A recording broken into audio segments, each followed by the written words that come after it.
What is your biggest financial concern? Are you being as intentional with your finances as you could be?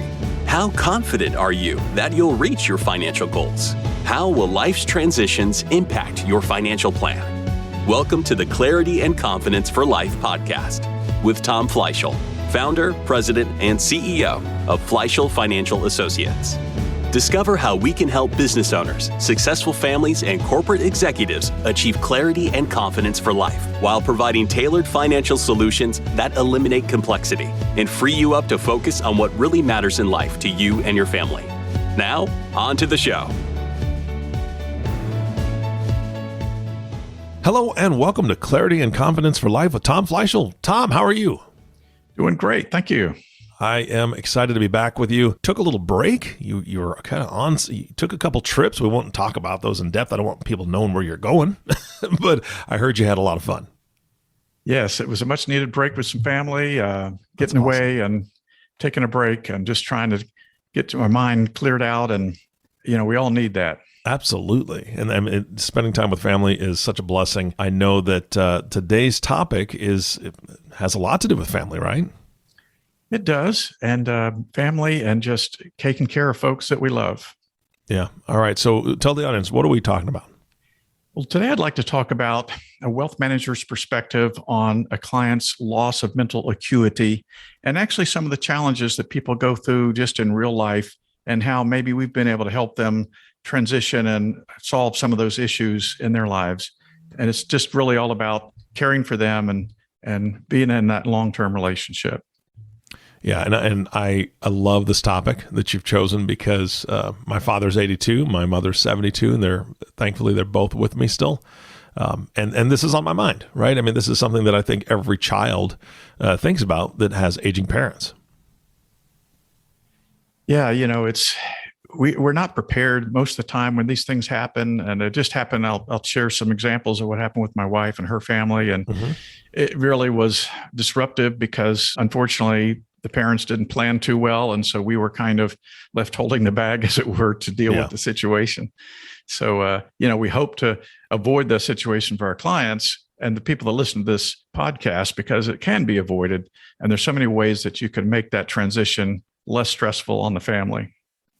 Yeah, and I don't know if this is part of what you're going to talk about today, but I know that one of the things that with age and the way technology changes and so on and so forth, scams are much more prevalent. And that's something that I don't know if that just has to do with mental acuity or how people are keeping up with the times when it comes to technology, but that's another huge issue that we are concerned about, as kids, that your parents are safe and that nobody's taking advantage of them as well.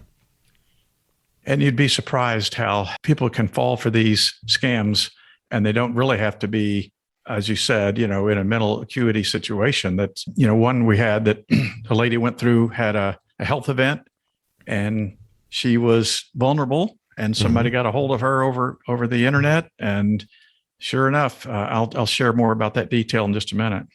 Okay. Yeah.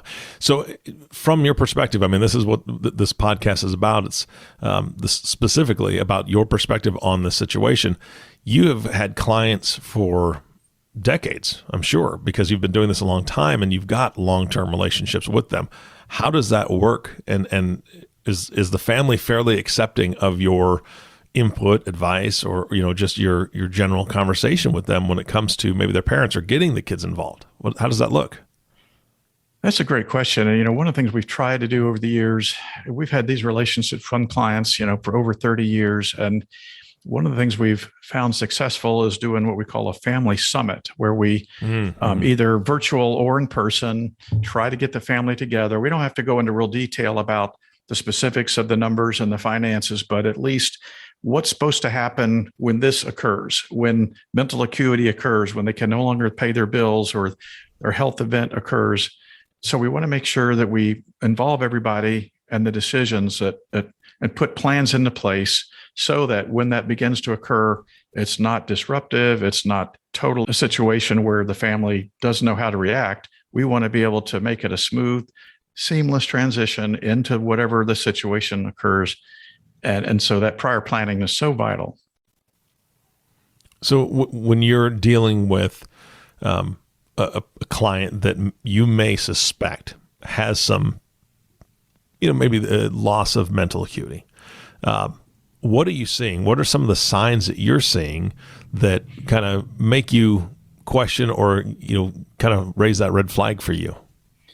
Some of the signs that are prevalent might be they keep asking the same question repeatedly, even though we've answered it numerous times. Mm-hmm. They'll call in and, explain something that we've already heard from them numerous times. Lots of times it's just that they can't keep up with their bills. They don't know what's going on with their bill paying. And those are some of the signs that we've seen over the years. I know there's lots of others, but when we get involved with clients and have meetings and sit down and go through things with them, they might begin to just show us signs that, this isn't resonating and this doesn't make sense, when before they were sharp as a tack and things begin to fade. So when that happens, we want to make sure that we have what we call a trusted contact in place, whether it's a family member or a friend that's already pre-approved and documented, that we have this contact to bounce this idea off of them, and that we can partner with them to begin to put into place plans of how we deal with the loss of mental acuity. What from what I've seen, and I've had some family members that had early onset dementia and Alzheimer's. There were pretty wide swings in emotions as well. Is that something that you see when it comes to maybe sticking to their plan, the plan that you guys have mapped out together and has been a constant in their life for many, many, many, many years, but all of a sudden they're having maybe some issues with the emotion behind it? Yeah. In terms of fear, irrational fears, one of our clients right now lost her husband. They've been clients of ours for over 25 years. And she's afraid to stay in her home by herself and afraid that the person who's taking care of the home is stealing from her. Yeah. So that's not happening. But again, these fears and things, she's afraid to stay alone at night, and she's afraid that people are taking advantage of her. So those are signs that, yes, maybe it's time for us to think of the next step in her care. And so the families beginning to take action in that regard. Well, and you can't avoid the media right now, right? I mean, you can, you just turn off the TV.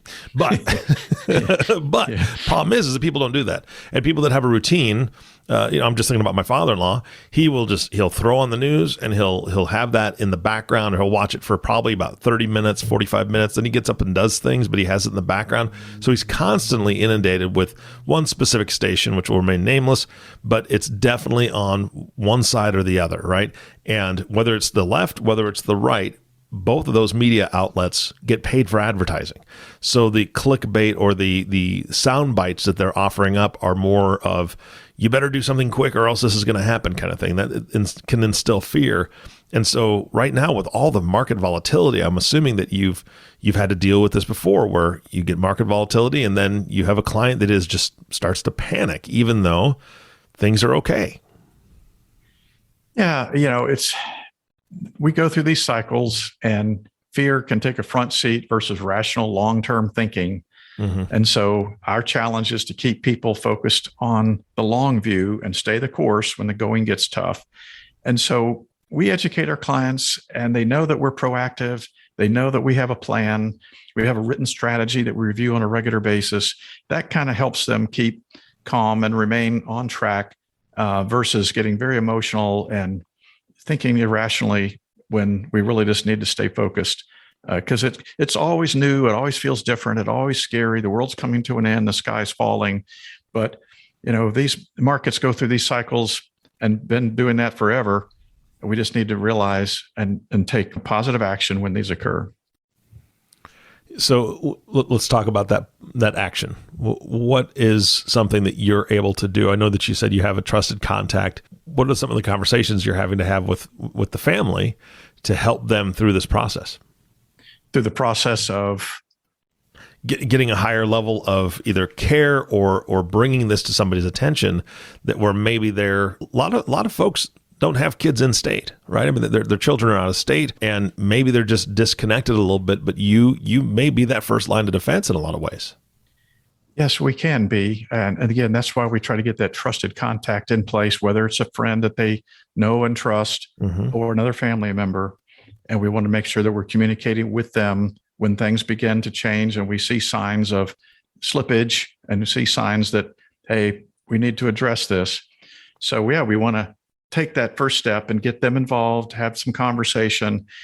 A lot of what we do ahead of time is trying to get all the proper estate documents in place, powers of attorney, healthcare surrogate documents, living will, all those types of things need to be carefully documented and in place so that when these things begin to occur, it's disrupt everything. We know what the plan is. We know the next steps and how that's involved.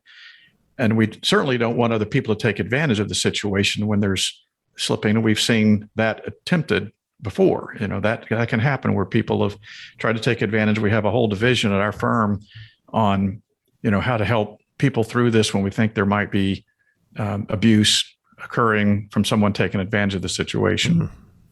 Man. Well, I just saw a video yesterday. In fact, it was a police officer that had pulled somebody over for speeding. She was speeding, and they could see that she was on her phone, which is a no-no. And when the police officer got up there, he said, "Are you having a medical emergency?" Because she had her phone out. And she said, "No, I'm on with someone from Amazon."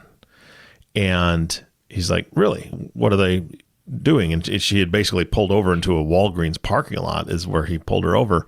And she was on her way to Walgreens to buy some gift cards, $200 worth of gift cards to get this account back up to whatever, right? It was some sort of account that it was a scammer, obviously. And the police officer took her phone and said, "Well, let me talk to him," and had a quick conversation. And of course, the scammer, was like, "No, you're the scammer, and you're a liar, and just tell her to go in there and get those." And he didn't believe that he was a police officer, and it was funny to watch because it is a police officer talking to this guy, and he has no idea. Obviously, he's not in this country either, but. Again, it was a situation where that lady had lost her husband like 6 months before. She probably didn't have a handle on all of her bills, didn't know exactly what account was where, which happens. But somebody got a hold of her and said, "Well, you need to send $200 to get this into good standing, or else we're going to send people after you, a collection agency and all." And so they instilled that fear, and she was on her way to buy gift cards and felt like it was so urgent. She was speeding, honestly. And that's scary, when something like that happens. Can I share a situation we had with a client that was a lady, like I said earlier, she was not having any mental acuity issues, but she did have a health event that she was just a little bit vulnerable. And somehow or other, she felt like someone was trying to hack into her computer, and some other person ended up saying, "I will protect you from hacking. Send me $500 in Apple Pay cards." So she sent the first one. And he said, "We're working. It's going okay, but send me another one. Send me another one." And this is a person from some unknown foreign country, supposedly protecting her from hackers, charging her these ridiculous fees. And so we found out about this on the phone with her, just talking to her, and she mentioned it briefly. So we had her come in. And she was convinced that this was totally legitimate in her mind. I mean, we had to sit down for about an hour. And finally, the guy called when we were in the office. Oh, my gosh. And I could hear him saying, "Oh, no, you need to send another 500. And why don't we go home and you talk about it there?" And so $40,000 later. $40,000? $40,000 later in unretrievable Apple Pay cards. So before we were able to stop this, and I got on the phone with them and said, "Look, go away. This is fraudulent. We're going to contact you. We actually reported it to our firm. They tried to track it down, but it was, of course, an untraceable number." Yeah. So this, it's just so amazing how people can fall for these things. She was just absolutely convinced it was legitimate. But once we got her in and went through it and helped her, finally, she stopped sending the money. But she was so embarrassed afterwards, and she just gave me a big hug and sigh of relief, after this was done, that I don't know how bad it would have gone if we hadn't intervened. Yeah, they would have tried to take everything, and that's just how they work. They don't care about anybody else but themselves. And going back to what you said earlier, when someone loses a spouse, for a married couple that is in their later years, I just think of my parents, right? they don't have a lot of friends outside of themselves. And I say that not because they're hermits. I say that because a lot of their friends have passed away. Let's be honest. Right. I mean, it's just they're gone, or they've moved closer. They ended up moving closer to us, so they moved away from some friends.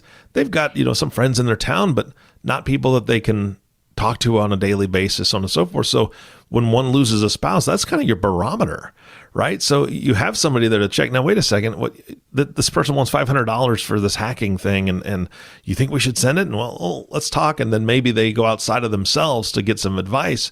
But when you're alone, that's a scary place to be. And I can see absolutely how she would be so concerned about that and worried that she would just do whatever it takes to protect herself because she's by herself. That's so frustrating, so enraging, to be honest with you. Oh my goodness. All right. Well, can we shift gears a little bit? Sure. I want to talk about long-term care. I know that you deal with this. I know that is, depending on where you're at in the country, well, let's just put it this way. It's expensive everywhere, but I know that it varies depending on what city you're in. I know that I've got a buddy in Boston who said that some of the long-term care stuff up there is $12,000 a month now. And I'm just blown away by that. Yeah. But how do you help prepare for that when a family, both sides of the coin, really, when a family has prepared for it and when somebody hasn't, kind of like your situation? Yeah, we always have these conversations, and it's usually some people have what we find is some kind of excuse as to why they don't think it's going to ever happen to them. And more often it's those that have had an experience with a family member and they know what it's like. But many times, well, I'll just have my kids take care of me. Well, do you really want your kids changing your diaper? Yeah, seriously. So there's all these excuses that come up. The planning that we try to do is think about, number one, make sure we have an asset base that's something that we can tap into for that need when it comes about, or we solve it with, there's much better newer generation types of long-term care policies that are hybrid policies that tie into life insurance and have a long-term care rider. And they're what we call asset-based versus just the old use it or lose it. Mm-hmm. So in these cases, they either are going to use it for long-term care, leveraged at 3 to 4 times the money. They're going to die with it, and it has a death benefit that they can still transfer that money to their heirs, or they can cash it in later if they don't want it anymore. So there's a lot more flexibility and planning opportunities for this situation than before.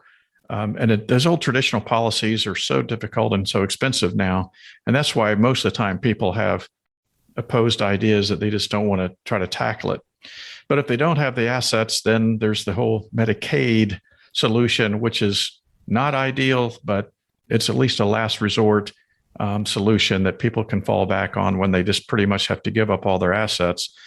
But hopefully, we've had enough planning for clients that have means that we can leverage this and make it doable. Because, even in our area I think it's now $8,000 for a semi-private room just for assisted living. That's not even really acute care. Yeah. So one of the real situations we had was my wife's 87-year-old dad passed away unexpectedly a couple of years ago. And her mom had a lot more advanced dementia than we ever realized. It was really pretty bad. And her dad had kind of been hiding it from us, and he really wasn't taking care of her.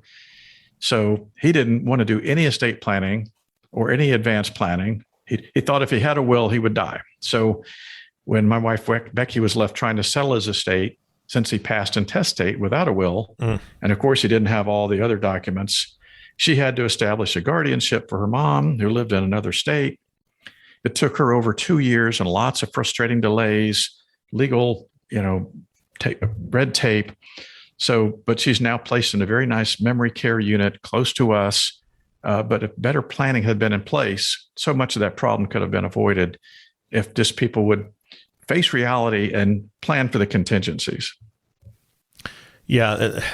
So quick story from my personal life, which just broke my heart. My aunt and uncle. So my aunt developed Alzheimer's, and she went into a memory care facility, and she was there for I think she was there for just about 5 years. And my uncle was still pretty healthy, older, 85, I think, but still getting around. Everything was good.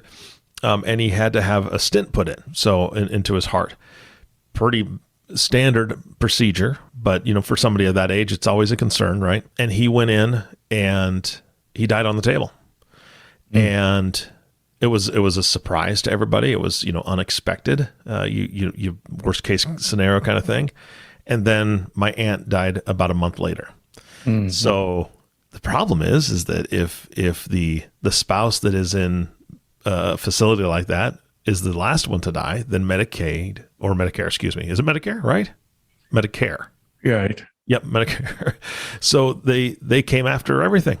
And so the 5 children, my cousins, they had to sell the family farm. It was only 5 acres at that point because, he had stopped farming years and years ago. But my uncle and his father built that house.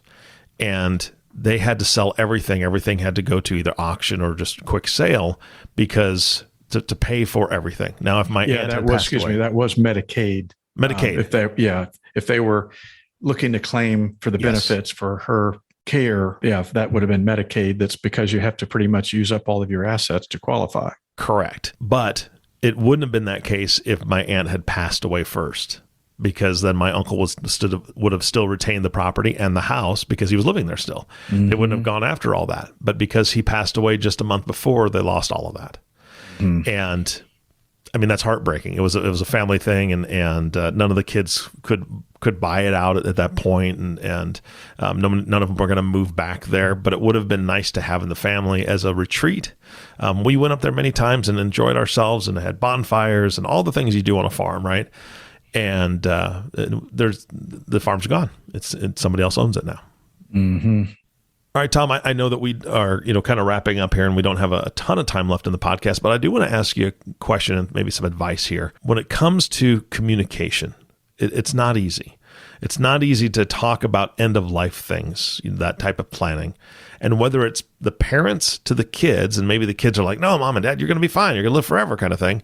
And they don't want to talk about it. Or when it's the kids that are like, I really need to talk to mom and dad about this because I want to make sure they're taken care of. I want to make sure I know what's going on, what kind of insurances they have in place, because a lot of that older generation, it was taboo to talk about money. And that means whether insurance or long-term care planning or any of that stuff, that's kind of something you keep close to the chest. So what advice do you have for folks that want to have this conversation, whether it's with their kids or with their parents, to get the ball rolling?